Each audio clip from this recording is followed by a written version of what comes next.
Como é que nós vivemos com dignidade? Às vezes a gente olha para cima, aquela pessoa tem isso, tem aquilo, né? Aquele ali é um coitado. Esse eu trato bem, aquele eu trato mal. Como é que você rompe essa barreira e trata cada ser humano com respeito, com dignidade?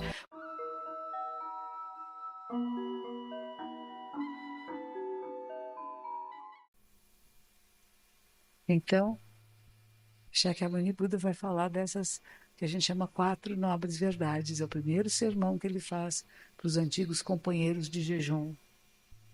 Sofrimento, dukkha, dificuldades, insatisfações, é a palavra em português mais próxima, existem.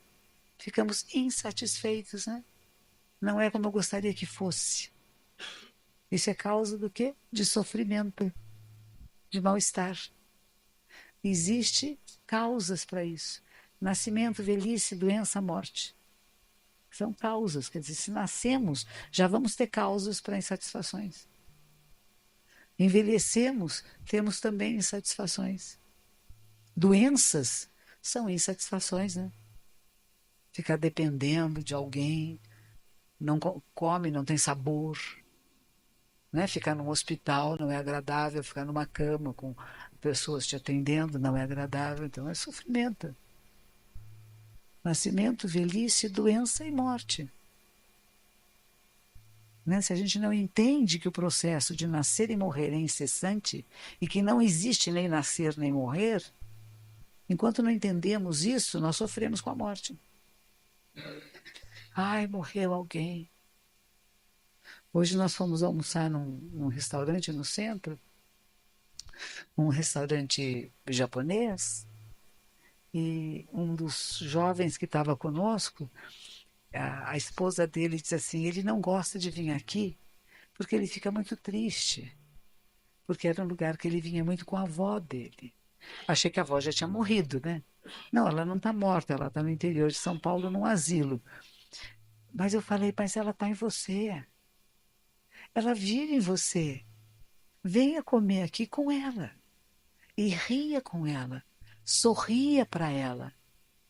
Porque se era um lugar que você frequentava com uma pessoa tão querida, é um lugar querido de ir. A memória que eu tenho de minha avó é uma memória boa. Então eu vou nos lugares que eu fui com ela e que ela não pode mais ir. Mas ela me deixou um legado. Ela me mostrou lugares agradáveis. Então não é se eu vou lá, eu lembro dela e fico triste. Não, por quê? Ela não viveu toda a sua vida? Ela não teve coisas maravilhosas a partilhar? Agora tiveram que pôr um asilo, né? Está com demência senil, com Alzheimer, já não se relaciona, não reconhece ninguém, mas está lá. E deixou memórias maravilhosas em você. Então não é para se lastimar. Quando o Buda está morrendo, o nosso príncipe Siddhartha Gautama, ele tem 80 anos de idade e está doente. Segundo alguns textos clássicos, parece que ele tinha problemas gastrointestinais. Porque, na verdade, ele era um mendicante. Mendicante é isto. Ele não fazia comida, não plantava, não cozinhava, porque a regra era nômade. Então, ele saía pedindo esmolas. Com a tigela, monges na Tailândia continuam fazendo isso. Sai com a sua tigelinha, pede comida. Então, é como se eu fosse passar aqui com a minha tigelinha e pedir para vocês comida. Ela vem trazendo já lá.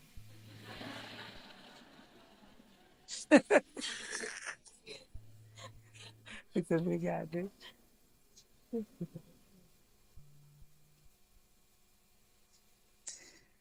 Viu? A comida chega. E aí,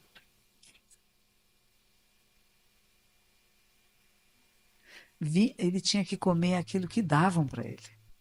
E era uma regra que ele impunha aos seus monges, porque nem todo virar monge não é virar santo, nem é virar sábio, nem é virar mestre. É uma proposta que se faz de viver como a prioridade da sua vida é o Dharma de Buda. Se a prioridade da minha vida é o Dharma de Buda, eu, por exemplo, nunca quase participo do aniversário da minha filha nem da minha neta. São pessoas muito queridas para mim. Mas se eu tenho que estar em algum outro lugar, eu vou para esse outro lugar. Hoje é aniversário de uma das minhas discípulas mais antigas. e eu não estou com ela. Agora, no carro, lembrei de mandar uma mensagem, porque a pessoa fica triste, né? Está comigo há 18 anos, e eu não lembro do aniversário dela. Ela falou várias vezes, dia 30, sem ser. Não se esqueça, hoje o computador nos dá notícia, né? E quando alguém fala, seu aniversário, que ele viu no computador, porque o computador, sabe o que é? Eu tenho 69 anos e eu tenho medo. Eu tenho medo que roubem meu nome, as minhas coisas, meu dinheirinho do banco. E se eles tiverem todos os meus dados no computador, o banco pede, né? Dia do seu nascimento, mês do seu nascimento. Se eu tenho tudo isso para todo mundo, eu fiquei achando, alguém vai lá e ó, pá, surrupia. E aí eu falei, não vou pôr. Eu pensei que é só uma letrinha que mudou. Pus um L, e assim ninguém sabe. Eu tenho um amigo que é um amigo, não, um conhecido, uma pessoa que eu aprecio muito lá em São Paulo, ah, que é um frei dominicano, e a secretária dele um dia me disse que tinham clonado o cartão do padre do frei e tinham feito compras absurdas e que estava dando um grande problema para provar que não foi o frei que comprou aquelas calcinhas. Ele é velhinho, é uma doçura de pessoa, né? Entrou desde que ela me contou essa história, eu falei, eu não posso dar todos os meus dados, né? Então acaba sendo assim, né? Mas nós estamos falando de Buda e que ele tinha esses problemas gastrointestinais porque ele comia tudo que era dado. E ele dizia que se ele não aceitasse, começaram a achar que ele é santo, não é assim? A gente acha uma pessoa, aquela é santa. Aquele ser é santo, ele é diferente dos outros. Vou beijar o pezinho, né? Tem coisas assim que nós fazemos, queremos mostrar nosso respeito, né? A nossa reverência, o nosso reconhecimento. Quando as pessoas chegam para mim, hoje no restaurante, uma senhora veio com lágrimas nos olhos dizer: Puxa, os seus ensinamentos me ajudam tanto. E eu falei: são os de Buda. Na verdade, eu apenas transmito os ensinamentos de Buda. Eu não crio ensinamentos, eles não são meus. Quando eu descobri o ensinamento de Buda, eu achei ele tão maravilhoso que eu entreguei a minha vida a essa ordem religiosa. Aprender um pouco mais, a estudar mais. Fiquei 12 anos no Japão. Não foi bonito nem fácil. Foi muito difícil. Os 2 primeiros anos eu não entendi uma palavra do que falavam. Como criança, você vai apenas ouvindo. Havia uma. As monjas no mosteiro, nós ficamos muito querendo mostrar que sabemos que somos monjas de verdade, principalmente quando você acaba de se tornar monge. Quando você acaba de fazer o voto monástico, você precisa mostrar para o mundo e para você mesmo que você é monge mesmo. Então a gente fica muito chata. Uma ficava pegando no pé da outra, sabe? Tem que fazer isso, por que que você não fez? E como se a vida comunitária no mosteiro fosse uma vida muito árida, muito sem amor. Uma vez um monge Theravada, que é uma ordem mais tradicional, veio nos visitar e ele perguntou para mim: Vocês estudam aqui Love and Compassion? Eu falei: Love and Compassion, o que é isto? Nós aqui quase devoramos umas às outras. Mas o intuito não é mau, né? O intuito é verdadeiramente de uma provocar. Agora você vai ser monja mesmo, né? Monja pensa assim, monja se veste assim, monja faz isso, monja não faz isso. E sem querer você vai. Não, mas eu agora sou monja mesmo, né? Porque você está virando de ser uma pessoa comum para fazer um voto monástico.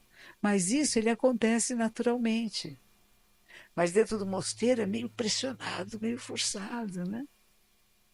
E a gente tem aquela ideia que lá estão todos meditando em níveis profundos de consciência em samadhi. Nossa, eu praticava antes nos Estados Unidos, numa comunidade laica do Zen Center de Los Angeles, né? Foi a primeira vez que eu entendi o que era samadhi, é até esquisito, eu vou contar a história. Fazia meditação e falavam de samadhi. Falei, o que será essa história de samadhi, né? Se eu vi os mais antigos falando de samadhi, samadhi, não, tá? E um dia um senhor que sentava sempre lá comigo, que ele era um eletricista, ele vira-se quando termina um retiro, diz assim, nossa, como foi difícil esse retiro, mas nesse eu consegui entrar em Samadhi. E eu fiquei, já fui ouvir, né? Ele entrou em Samadhi, o que será isso? Aí ele disse que ele, na verdade, ele estava com diarreia. Nossos períodos eram de 40 minutos e não pode levantar da sala. Então, durante aqueles 40 minutos, ele fazia um grande esforço para manter o ânus fechado. Olha, eu não falei que a história é esquisita? Contração, mulabanda, não é isso que chama? O tempo todo em mulabanda. 35 minutos, 40. Aí, quando levantava, disparava para o banheiro. Tá, tá, tá, tá, tá. Voltava de novo, mais 45. E ele disse que foi uma benção, porque ele não pensou em mais nada.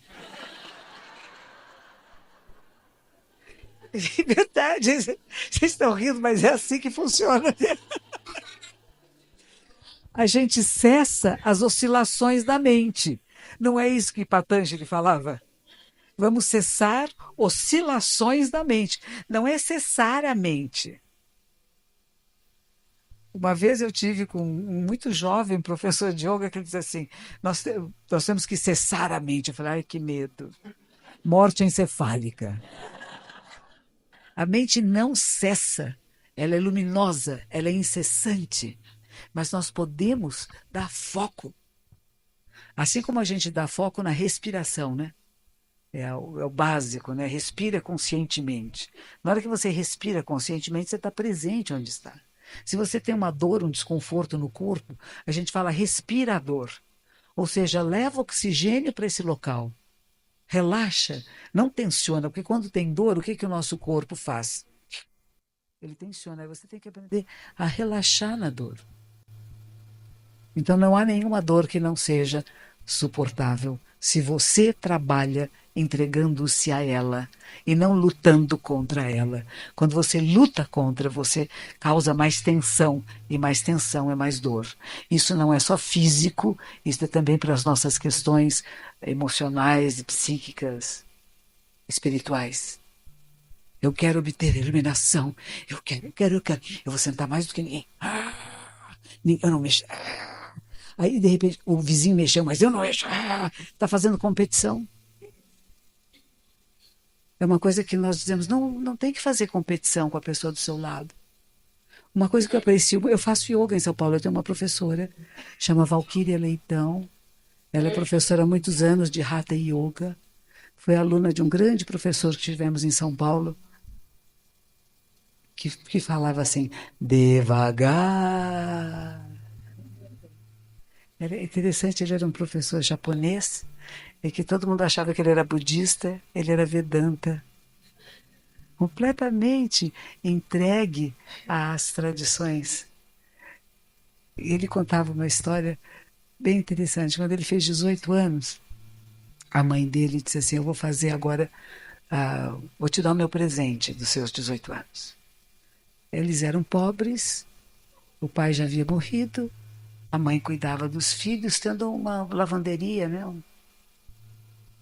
E ela disse assim para ele: olhe para cima. Ele olhou, o teto estava meio gasto. E ela disse: olhe para baixo. A mesa que eles tinham tinha lá batata doce, banana. Era a festa de aniversário. E ele virou para a mãe e disse: mãe, eu não estou entendendo. E a mãe disse: sempre haverá pessoas que estão acima de você. E sempre haverá pessoas que estão abaixo de você. Trate todos com muita dignidade. E não se compare. Esse é meu presente de aniversário dos seus 18 anos. E alguma coisa que ele nunca, nunca mais esqueceu. Como é que nós vivemos com dignidade? Às vezes a gente olha para cima, aquela pessoa tem isso, tem aquilo, né? Aquele ali é um coitado. Esse eu trato bem, aquele eu trato mal. Como é que você rompe essa barreira e trata cada ser humano com respeito, com dignidade? Quando a gente fala de direitos humanos, né, uma coisa que tem sido tanto falada, é para todos. Como é que não vai torturar detento? O que está acontecendo agora na Turquia? Que está todo mundo muito preocupado, que está rompendo com os direitos humanos, tem havido tortura, estão prendendo muitas pessoas, a imprensa está fechada, está proibida de funcionar. Isso entra numa coisa que a gente vai chamar uma ditadura, né? E geralmente os ditadores acabam se perdendo um pouco, ficando violentos, agressivos, né? E esse não é o caminho. Existe um caminho para você ser um líder. Você não tem que matar ninguém que é contra você. Não é verdade? Não concorda comigo? Como é que eu convenço? Ah, não consegui convencer ainda? Que legal. Agora eu vou ter que encontrar outro meio expediente. E a gente vai dizer que compaixão é igual a meios expedientes. Como é que eu uso habilidade mental, sabedoria, para conduzir as pessoas a um caminho que seja correto? É o tempo todo isto. Com crianças, com adultos, com relacionamentos pessoais e interpessoais. Sempre observando como é que eu estou respondendo ao mundo e não reagindo ao mundo. E Samadhi, a meditação que leva ao Samadhi, é uma libertação. É o que a gente vai chamar de Nirvana, que é a terceira nobre verdade. Temos sofrimento, nascimento, velhice, doença e morte. Temos as causas desse sofrimento. Estou perto de quem eu não gosto, longe de quem eu gosto. Não estou fazendo o que eu gostaria de fazer, estou fazendo outra coisa, então eu estou sofrendo. Mas quando você rompe isso, você chega num estado que é chamado de nirvana, que é paz, que é tranquilidade, que é bem-estar. E para isso tem um caminho que é chamado de 8 aspectos. Então, um dos símbolos do budismo é uma roda. Parece o time do Corinthians. É uma roda, parece um leme de barco, né? É uma roda que tem 8 aspectos. Esses 8 aspectos é uma maneira que Buda, no seu primeiro sermão, falou para os antigos companheiros dele de jejum. Memória correta, pensamento correto, meio de vida correto. Bonitinhos, né? Não é uma doçura a voz de uma criança? Ó, oh. Ai, que gostoso, né? A alegria, a vida que vem. Eu acho que não existe ninguém que o coração não fique mais terno ouvindo esse som, né? Gostoso. A gente poder apreciar cada momento da vida e cada etapa da nossa vida, né? Então tem um estado chamado de Nirvana, que é bem-estar em qualquer situação, até nas dificuldades. É, não é? A gente acordar como se fosse uma criança, já viram como é que criança acorda geralmente? O que será que vai acontecer hoje? Opa! Um novo dia. Estou pronto. Estou pronta para o que venha. O que será que vai acontecer? Será que eu vou correr, brincar? Eu vou na escola, vou encontrar meu amigo, vou encontrar meu desafeto? O que vai acontecer hoje? O que será que vai ter para comer daqui a pouco, quando eu estou com fome? Como é que é a minha caminha? Ah, eu tenho um brinquedo que eu ganhei ontem. Ai, que legal. Eu vou acordar e vou pegar meu brinquedo. E a gente vai ficando perdendo isso que a gente fala, não deva perder. É maravilhoso. Você despertar todo dia como se fosse o primeiro dia. Agora, o que vai acontecer hoje? Tem gente que fala, eu já sei o que vai ser.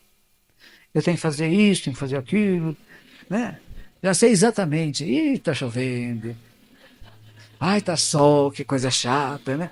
Não tem gente assim, eu conheço. Nossa, eu fico tão cansada porque eu tento, e a pessoa tem tampões no ouvido, né? Tudo que você fala não entra. Eu tenho uma aluna que é assim, ela traz problemas graves, pesados. Ela, por exemplo, o pai dela deixou para muitas dívidas. Ela então diz que só trabalha para pagar as dívidas do pai, que ela não pode ir para lugar nenhum, que a vida dela é um inferno. Eu falei, filha, vai passear, tira férias. Não, mas eu não posso gastar. Gaste. A dívida espera, negocia-se. sabe? Então eu não me dou o direito de ser feliz. Eu não me dou o direito de fazer coisas que eu gosto. Eu estou me punindo o tempo todo. Porque meu pai deixou dívida. Sim, a dívida vem para você, você herda a dívida, né? Mas aí eu vou ver o que eu faço, como eu faço. Mas eu não posso parar de viver.